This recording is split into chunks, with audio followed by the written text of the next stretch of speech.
Hey, what's up, Vox and Hops heads? I'm Matt, the vocalist of Cryptopsy and the host of the Vox and Hops Metal Podcast, where I sit down with fellow metal musicians, talk all about their lives and music while sharing killer craft beers. I hope that you had a wonderful holiday period. I most certainly did. This is the first episode of 2025, people.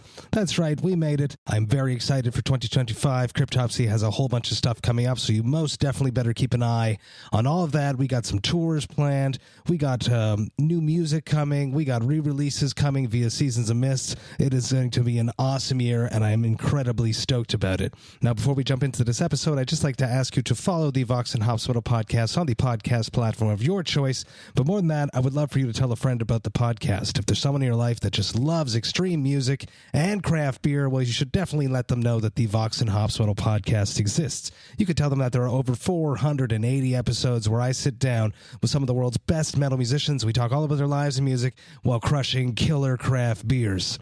If you would encourage one of your craft beer metalhead friends to become a brand new Vox and Hops head, that would be something that I would truly appreciate. Now, today I'm very stoked to be with the Vox and Hops album review crew. That's right, we are counting down the best albums of 2024. Get ready, everyone. This is Vox and Hops episode number 480. I warn you, what you are about to hear is very disturbing indeed. Hey, what's up, everyone? I'm very, very stoked to be back. I'm recording the final episode. It's actually the first episode of 2025. We typically do it a bit earlier, but my life was just crazy, and that's okay. I'm here with the Vox and Hops Review Crew. Wonderful humans that review records for me all year long. Love them to death. They have unlimited time to listen to music somehow. I have not that time anymore. And we're going to do the top five, each person's top five. I'll let you guys introduce yourselves, starting with Ben. Who are you? What's going on? Give people a little synopsis, and we'll start with that. My name is Ben. I've been reviewing records for Matt for 2 years. I'm drinking tonight an IPA by, a New England IPA by Ralbuck, which is kind of a local pride where I'm at right now. And I like doom metal. I like fucked up stuff. I like dissonant music, which makes James and I argue a lot in the group chat. Hell yes, perfect bounce off point. We got Jimbo James, Maki, say that name for me. Who are you? What's going on? He's in Australia. He's in the future. It's early in the morning for him, but he's still drinking beer with us because he's awesome. That's right. I mean, it wouldn't matter what time of the day it was. I'm always gonna have a beer. I think it's a couple of years since we actually caught up online. So I don't know when did I start reviewing? Like 4 years ago. I can't remember when the crew started doing reviews, I guess. So I'm Jimbo. I'm in Australia, and and I will be doing reviews, my own top five, and also I have a cat who also writes reviews. I typed them out for him because he doesn't have thumbs, but he's Mochi the black metal cat, so he's going to be doing his top five black metal releases of 2024. Mochi's not with us. He's hungover, but I'm drinking Big Sur from one of my favorite Sydney breweries, Grifter. It's a West Coast IPA. It's very nice. Yeah, that's it. Love it. And then we have both parts of the Whispers from the Void podcast. My good friend Phil De Vitesse in Quebec City. We hung out not too long ago. It was a good night. How are you doing? And tell everyone a little bit more about yourself there, Phil. Yeah, it was a pretty good night. Hi, I'm Phil, the one half of Whispers from the Void podcast, part of the review crew. It's been like since 2021, something like this. Anyway, I love metal. I love Devin Townsend. I love dogs. I love Devin Townsend. I love guitar. I love Devin Townsend. That's 45 seconds, Phil. I'm drinking a beer. It's Lafos beer. It's from Donnacona. It's called Lounge, and it's a barrel-aged saison with Patriot blueberries. And it's not blue. I'm sad. Yeah, it's interesting. I don't know where the color came from. We were talking about that before we pushed record, but it's interesting. Probably because of the malt, something like this. Anyway, The other half of the Whispers from the Void podcast, Evan Welch. Let everyone know what's going on there. Just hanging out. I'm the other half of Whispers from the Void. Me and Phil had a big year. Did a lot of stuff for RPM Fest. Reviewed a couple of albums, which was unlike us last year. So excited to get back into it. Heck yes. What are you drinking? I have Rotting Earth from Abomination Brewing right now. Some Connecticut boys. Nice. And the metal architect himself, Jerry Monk. What are you drinking there? What do you got going on? Something from Vancouver, I want to say. Yeah, I've got a beer from Four Winds out of Delta, BC, courtesy of good friend Nick Hendrickson of Four Winds Brewing. It's a dark lager. Their take on a Schwartz beer. Heck yes, and you're the OG, creating the playlists for the podcast for 5 years. I want to say now, if not 4. 4. Yeah, we started in December of 2020. So yeah, going on 4 years. Been reviewing since 21 with the rest of these guys. Sans Ben, who's only been here for a couple of years, but yeah. He's the master discoverer of atrocity. He's very, very good at it. On my side, I'm drinking a Pub Brewski brew. It's their Energy, which is exactly what I need right now. This is 8.2% double IPA with Citra and Mosaic hops. Let's kick it off from the top. Everybody that's listening, I've given the review crew a very tight schedule of 45 seconds to a minute per record, counting down from our top 5 all the way to the number 1 records of 2024. Let's just start. Let's go around, starting with Ben. What came in at number 5 for you in 2024? I was hesitating to put Knocked Loose's new record, You Won't Go Before You're Supposed to, or Paysage Diver's new session of Tin Can recordings. It's like almost 2 hours long. It's really great. But I chose a band called Pillar of Light, who with their album Caldera, it's a doom metal band. They kind of kicked my ass very, very late in the year. I think their album came out on December 6th. A lot of these bands, the young bands, the error they make is that they sound like another band. But these guys are very young, and they sound like a mix of Ahab. They have the heaviness of Ahab, the melodrama of Candlemass, and their singer sounds like emo Matt Pike from High on Fire. So like it's kind of like a conflagration of great ideas that work really well together. Like their vision is super clear. Heck yes, I did like that record very much. The vocals is what turned me off on it, but I wanted a little bit more pizzazz and differential. It's one note the whole time. I wanted it's a bit very more monolithic. Yes, I agree. But I did like it very much. It reminded me of like Cult of Luna-esque at moments, which is right up my alley. So I did enjoy it, but that's what definitely turned me off. Let's keep going. Phil, number 5, and it can't all be Devin Townsend. Yes. No, it's not Devin Townsend. Not now. Don't spoil the surprise. Anyway, my number 5 is Calamity by From Dying Suns. Like this. From Dying Suns. They are from Quebec City. They are boys of mine. I followed them since 2016. They stopped a little bit and then they changed the whole lineup. They have a new singer, which is Matthew Danny, who is singing for First Fragment live. Mm-hmm. And Clitoris back in the day, yeah. Yeah. And yeah, From Dying Suns, expect technical death metal and video games. It's fucking insane. Honestly, just the first note, you think you are like in the Zelda or Castlevania.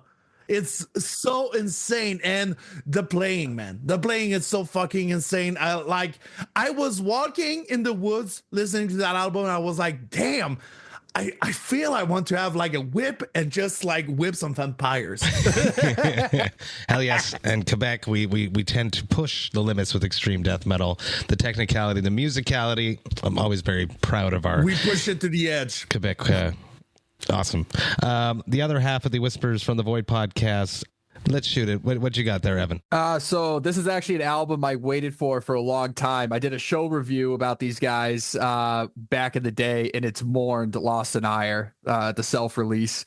And they started out as a 5-piece. They were signed to Maggot Stomp, and then they had some issues getting the album out. Some members fell off. They became a 3-piece, and they still have that very good South Shore death metal sound. The kids just bring it. They just had their album show not too long ago outside at Ralph's. It was amazing. Kudos to those guys and everything that they've been through to put out such a great record. Heck yes, and Ralph's. What a place. We're still representing. Jimbo, smash it out. Your pick, and then Moki's. So my number 5 is an Aussie band, Resin Tomb Cerebral Purgatory. So this is one of many projects from Brendan Auld up in Brisbane, and this is their debut album. I think they had a couple of EPs before this. I missed them when they came to Sydney this year, but this is just, I thought I had to put something on this list that the rest of you might like, because probably the rest of it doesn't fall into that category, unfortunately. But this is the one. This is the one release. Yeah, this is really relentless, dissonant. It's sort of like death metal, but it's got blackened bits. It's got a lot of sludge influence. It's which is pretty common now in the Australian death metal scene. A lot of grind. It's an absolute kick up the cunt of an album. It's really, really savage. And actually, when I put this on, we just got a new kitten. I put this on when I was trying to nail down my top 5, and our new kitten Shadow, he came and sat next to the speaker. It's the first death metal album he's ever heard. So you can, it's Shadow approved. Exactly. A kick in the cunt. That's the quote. Yeah. Well, that was his words, not mine. I would never use these terms, Matt. Now, Mochi, through his cat telepathy, has communicated with me his top 5, and his number 5 is Uprising. The album's just called 3. So this is a side project from the Waldgeflüster frontman Winterherz. So it's a more sort of like a raw, pissed off black metal project. So it's like where he channels all his like political anger and rage and stuff. And this is just, it's anthemic, fist pumping, slightly melodic black metal, but it's got like a sort of a punk feel to it. It's and it's actually got Austin Lund from Panopticon on drums. It's really, really good. Pretty underrated release this year. Hell yes. And Jerry Monk, the Metal Architect, number 5 for 2024 for you is Upon Stone's Dead Mother Moon. This one dropped back on January 19th via Century Media. It held on the whole time. Yes, and this one I reviewed. I heard their EP back in 21, I believe, and it reminded me of like Darkest Hour, the early Darkest Hour, the very like hardcore punky melodic death mix. This one was a front to back for the year. Like it made it all the way through. I got to see them with 200 stab wounds. They absolutely, got the show going for everybody. Got the crowd moving and blood pumping that night. Like I said, it's melodic death mixed with hardcore punk. A lot of fun riffs in this one. The drumming is just out of this world, and they do a really good cover of the Misfits. Big Up Her Bones is at the end of the album, and it was like, hey, this is actually it's like their spin on it. It sounds like the Misfits, but it's like got that Pawn Stone signature. But yeah, this band is, first album already on Century Media. Hell yes. That's number 5, people. We're moving on to the number 4 album of 2024. Go for it, Ben. Shoot it up to us. Let's see what's got. Right now, we're entering rarefied air. Like these 4, I've been a lock for months. Number 4 is Noel Has Spoken. Jerry threw this in the group chat very casually in January, and it kind of exploded in my face. I was like this for the entire listen. I went to see them live a couple of weeks after. They're super young, these guys. They're like 25 and under. The best way I can explain how it sounds is it's like if Full of Hell and Portal had a baby, and it just created this kind of like Full of Hell, but like murkier, slower, and more oppressive.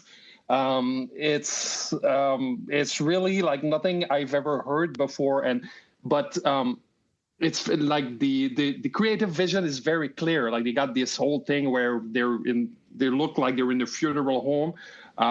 Give it a shot. It's one of the most brilliant young bands I've heard this. Hell yes, and they kicked off Devastation on the Nation, and they did very well there, so I was very happy to be a part of that and presenting that tour. And when I saw they were added, I knew that you guys were such big fans of them, so I was stoked for them. I did not see when they came through Montreal, but I'm looking forward to seeing them because I have heard they're very intense. De Vitesse, Phil, number 4, 2024. Number 4 is a band that I discovered at RPM Fest this year. The first band that played the RPM Fest is cool. Voices in Vain with The Only Love I Know.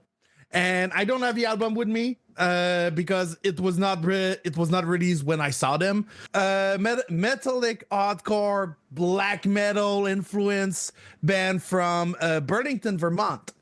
And holy shit, I was depressed on that album. Depressed, a little bit of melancholy in it.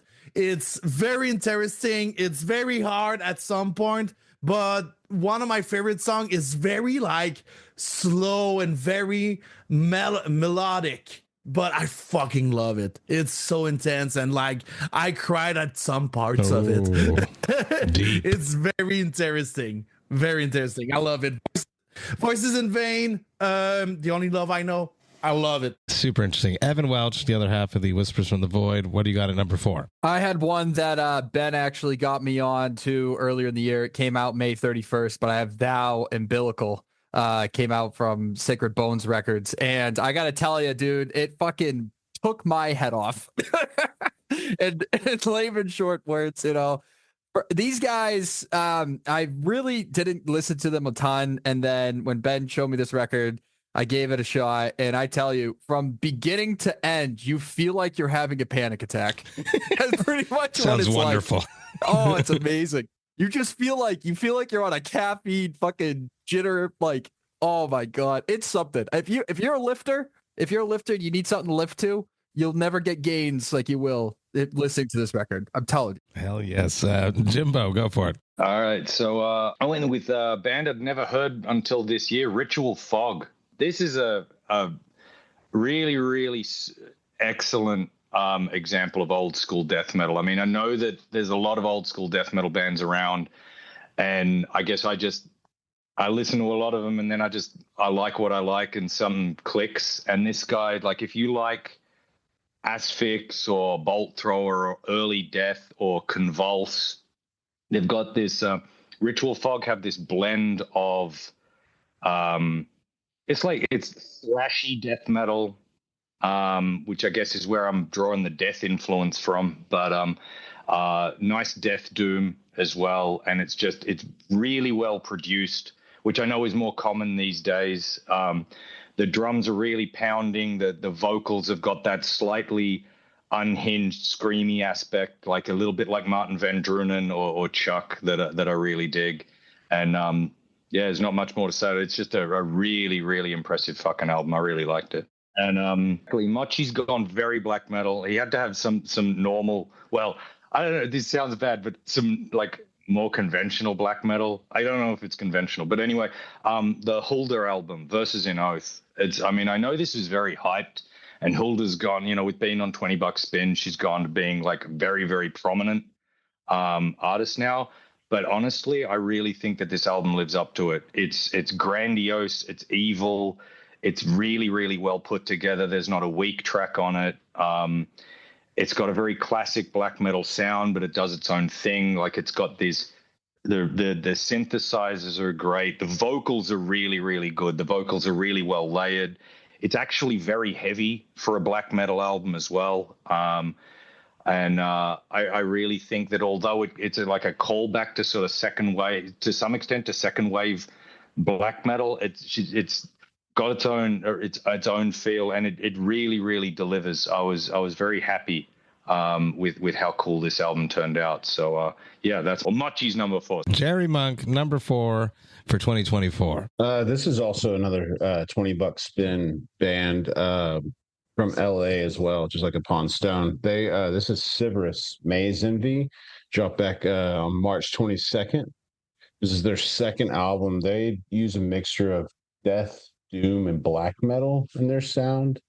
The opening track uses this like eerie like string sample, and it just kind of sets the mood for the whole album.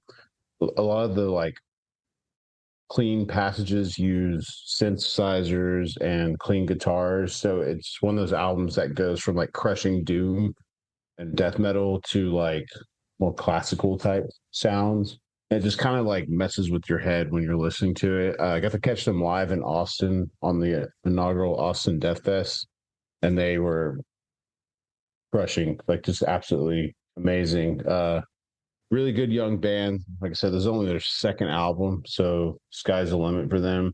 They've definitely got a lot of hype. And 20 Buck Spin has one of the best rosters out there for young new bands. Super exciting. I love that. That wraps up number 4 for all of us.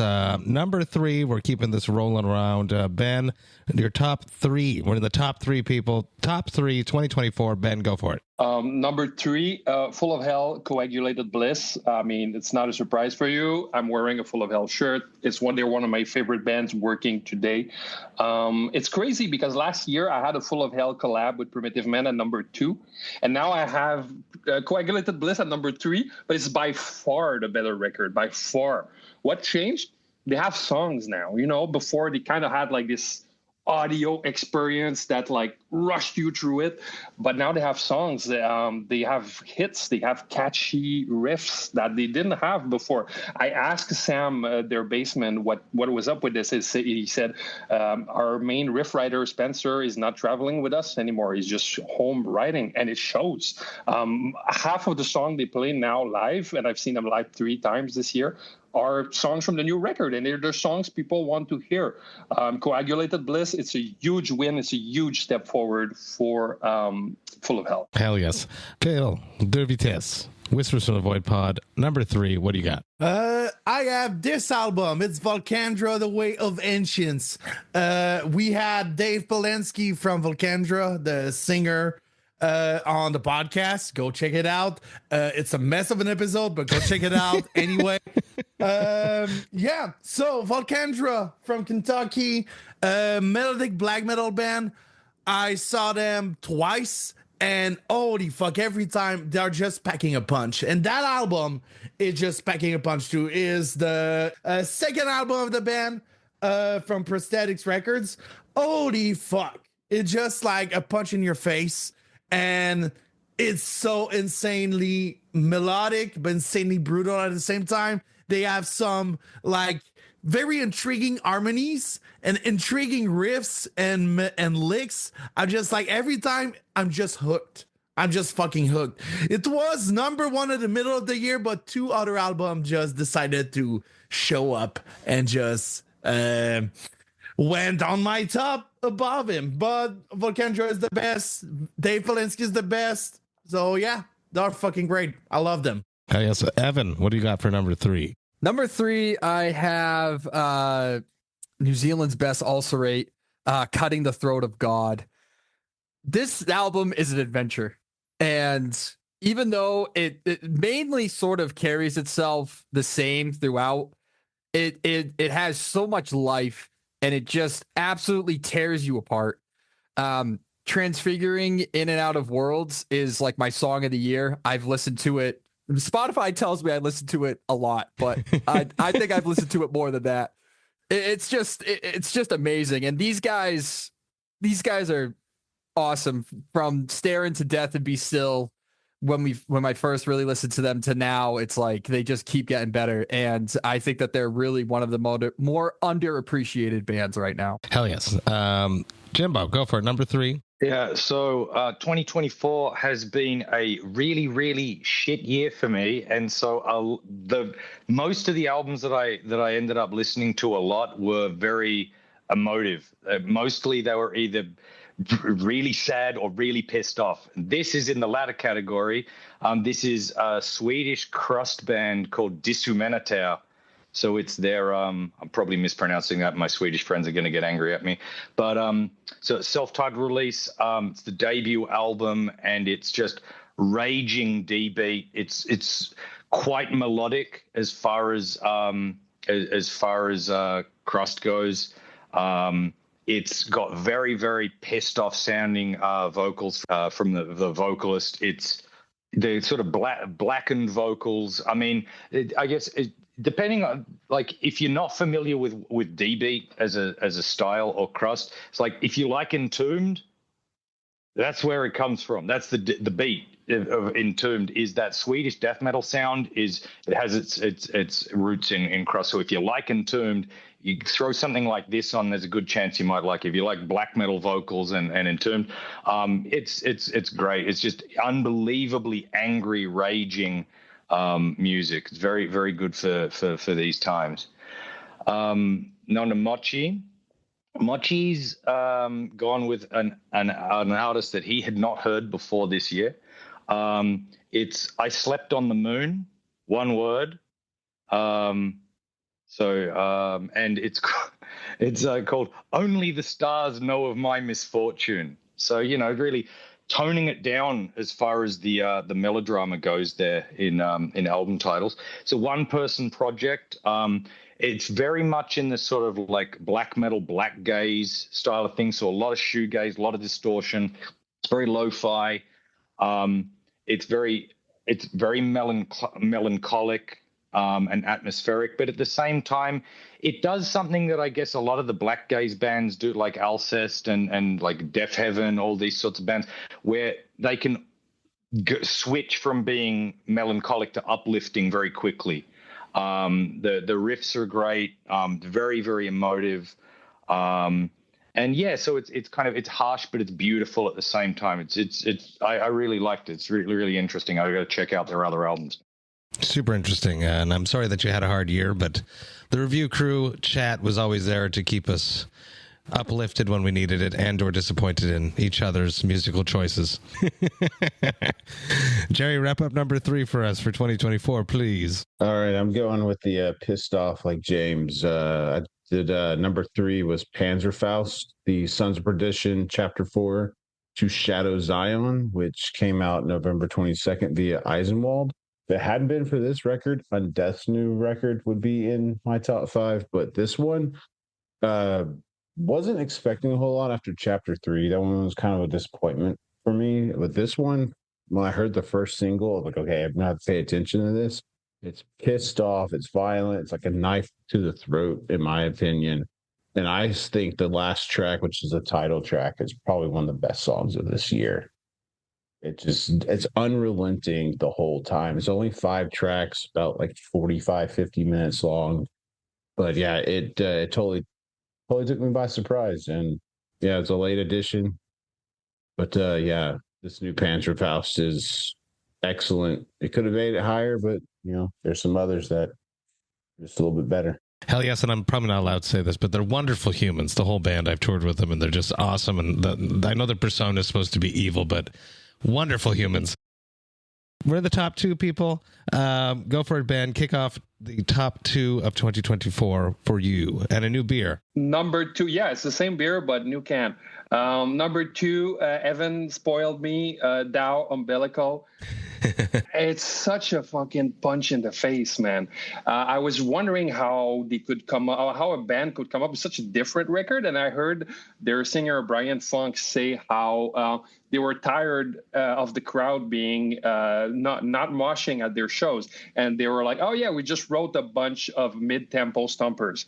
And mid-tempo stompers they wrote, like, these are like the production is really what ties it together. You can go either way in production. You can go like Chris Donaldson's way, where everything is clean, you can hear everything, or you can go like soupy as hell, where every instrument's blended to one another. And that's what they did on this record, and it sounds like some kind of infernal primordial muck that you're prisoner of and you can't get out of. Like, it was my number 1 of the year until, well, you'll see. Hell yes. Phil, go for it. Number 2 for you. My number 2, Ben talked a little bit about it when he was talking about the number 5, but for me, it was my number 2. It's Knock Loose. You won't go before you're supposed to. Holy shit. Holy fuck, I wanted to punch some walls with that album. Holy fuck, it's just so heavy. And also, they brought my best word of the year, junt. It's like someone from the Jimmy Kimmel, like a spectator of Jimmy Kimmel, when she saw the bed, she was like, "Oh, my adolescent cries because of the 3 first junts." I was like, "Junt? I love that word. I want this word." So, junting as fuck. Anyway, Knock Loose, fucking epic. They had some big collabs on that album, especially the single that everyone will always remember, Suffocate, and the fucking reggaeton breakdown. I call it like this because the boom, pa. Like, it's so good. Insane. I love that album. But the one is slightly better. It is their most creative record, I'll say that. I liked how all over the place they brought it. Exactly. I love it. Evan, number 2 for you. So if Thou Umbilical is like a panic attack, then Hell is Other People More would be like the come down off of that panic attack. It is great atmospheric black metal from transcending obscurity. So I expect nothing less than something great from them. And this album delivers. It's definitely something a tad bit different than what I'm used to. Definitely draws itself out, but you definitely can listen to this and go on a trip, get a little high, enjoy yourself. Very interesting. Jimbo. My number 2 is I went with that Pillar of Light album. I was just going through what was coming out from Transcending Obscurity a few months ago, and they posted the opening track from it, Wolf to Man, and it grabbed me straight away. And I was really, really waiting for this album to come out. And I hear what you're saying, Matt, about the vocals being a little bit one note, shouting loudly for like 8 or 9 songs. But I kind of think that what are they? They're kind of a doom sludge post-metal band. I found that the more I listen to it, the post-metal influence comes out. So it's got sort of Amon-Ra, Cult of Luna, ISIS vibes. And I guess I never really expected a great deal of like vocal diversity from ISIS. I mean, Aaron's a great vocalist anyway. So I hear what you're saying, but it kind of didn't bother me. And what I thought was cool about it was that they brought in these sort of more emotive elements by, like, there's riffs in there that sound like 90s British death doom, like My Dying Bride, Paradise Lost style, really mournful stuff that I haven't really heard from many bands that otherwise sound like sludge or post metal. So I thought it was a really interesting mix. I don't know. It's got great cover art I think it's Mariusz Lewandowski again. Yeah, it was good. It sort of lived up to the hype for me, and it kept bouncing around in my top 5 and ended up in number 2. I'm really happy with it. I say I'm very happy with it, like I fucking had anything to do with it. Yeah, I inspired the band. Anyway, Mochi's number 2. I know. I think Jerry was the one that originally put me onto this album. Was Dawn Treader, Bloom and Decay. So this is a kind of it's a one-man atmospheric black metal project, but I find that like atmospheric black metal is just it's like a useless description, and it's an album that's because it covers so much ground, and it's a hard album to describe, which is kind of a problem because I'm on a podcast supposed to be like describing it. Otherwise, this is going to be very uninteresting. It's quite eclectic. At its core, I feel like it's black metal, but like, Panopticon and some of those other like bands that push the boundaries, it kind of creates atmospheric soundscapes as well. It's got some audio samples mixed in that give you an idea of what the album's about. There's an emotional urgency to it. It's also, once again, it's the mix is quite heavy for black metal, so it's really got some balls to it. A lot of bottom end. I don't know. The more I listened to it, the more I liked it. It's really good. Not a super long album either, which a lot of atmospheric black metal albums can suffer from. But yeah, loved it. Dawn Treader. Hell yes. Jerry Monk, wrap up number 2 for us. First off, I got to shout out Ron Kaiser of Blasphemous for this other treat. His band dropped a new album. They also did a collab with Attic Brewing out of Philly. This is their Dead and Still Black IPA. really fucking good. Hell yes, he actually just wrote me the other day. Oh, okay, cool. Right on. But this is going to be a continuing theme. My number 2 album is Thou, Umbilical. Like everyone's been saying, it's pissed off, it's angry, it's hard hitting. I like the grunge aspect of this one. It has a lot of like early 90s grunge sound to it while still having that doomy sludge edge where everything kind of like morphs together into one big ball of hate. I got to see these guys live a few months ago, and they played primarily stuff off of Umbilical, and it was just fucking massive. Brian Funk, his vocals are even more deranged and like gargly chewing glass live than they are on album. Just a really good band. They've been around for a long time, but lately they've been doing more splits and collabs. They did Emma Ruth Rundle stuff a few years ago. So they're getting back into doing their own thing. And I think this is probably one of their best albums. I know some of the early stuff was really good. If you like the more slower, doomy stuff, but this one is a little bit more fast-paced, in your face. Yeah, number 2 is Thou's Umbilical. And here we are, people. We've reached the top albums for us for 2024. Very exciting. Ben, what is it for you? What was the album that just took the crown in 2024? I was not. I was expecting to like this record, but I was not expecting to love it so much. It's Highly Responsible by Better Lovers. How to explain? It's a mix of hardcore punk, of metalcore, of mathcore, all kind of core stuff. But it's the songs, man. The songs are so catchy. They're so much fun. They're so visceral, and it just shows like there's a lot of like breakneck, like we're playing as fast as we can, we're playing as hard as we can aspect to it. But the lyrics are so mature. They're so much fun. Like it's a really great band to listen to when you're like 40 years old. And fuck, man, I was absolutely floored by how good this was. I was expecting a lot of, but it sounds a lot like Every Time I Die, but the vocals are a lot better. It sounds a little bit like Dillinger Escape Plan, which are the 2 bands they came from, but it sounds a lot like Better Lovers. Like Better Lovers, Highly Responsible, my album of the year. That sounds incredible too. When that first thing kicks in, there is so freaking heavy and loud. Like the production on it is super loud. Will Putney, man. Will Putney is such a fucking genius at like slimy and hard productions. I love that guy. Hell yes. It's time, Phil. Let everyone know what your top album is. You have 45 seconds to a minute, by the way. I wonder. Everyone wonder. It's Power Nerd by Devin Townsend. Fucking masterpiece of an album for me. It's just like, it's an album about grief, and some people would be like, yeah, but it's very catchy. Catchy doesn't mean it's not sad.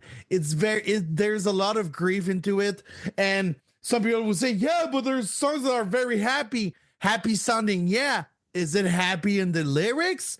I don't think so. It's a weird year for Devin Townsend because like he had a lot of things to do, and also his wife is at the other side of the world. His son is like moving out of the house. He's alone, and he had to put it on an album. And I have to finish with the definition of Power Nerd. A person of any gender who has true tenacity and perseverance turn what society may deem as a weakness into a superpower. 2nd, a total fucking badass. 3, you are a power nerd. We are all power nerds. And I love that album. Album of the year. Hell yes. I do actually really like it very much. It's my favorite Devin record in a long time. I really like all the power ballads on it, more so than everything else. Yeah. I knew you liked it. I knew it. But I only like the power ballads. Evan. Bill, you went 4 seconds over. I just want to let you know. Oh, fuck you. Pretty good.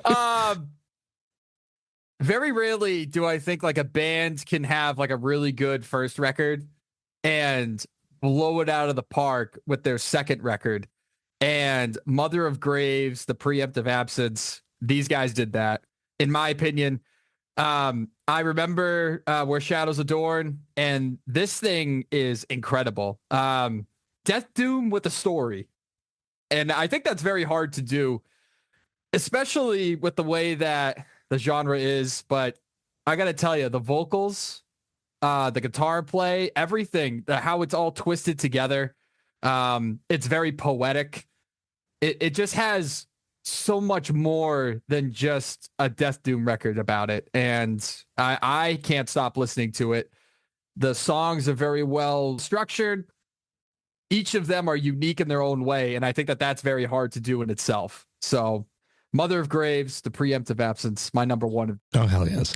James, number one, 2024 for you. I've got to start though by noting the fact that I didn't mention the name of the Ritual Fog album because I forgot it.